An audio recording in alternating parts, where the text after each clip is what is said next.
जना मोहब्बत हो गई, क्या हो गई?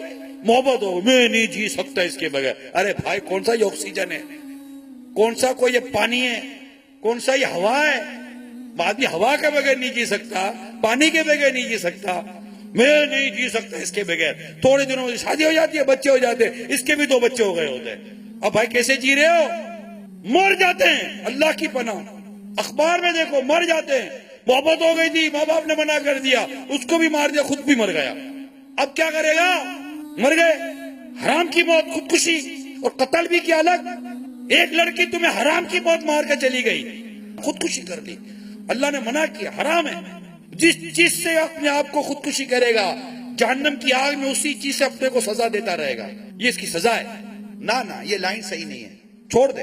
अल्लाह की रिजा के लिए इस दुनिया की अजनबी बेपर्दा औरतों से ताल्लुक खत्म कर दो। तुम्हारा रब खुश हो गया, तुम्हें अल्लाह ताला जन्नत में हूरों से तुम्हारा निकाह करवाएगा इंशाअल्लाह।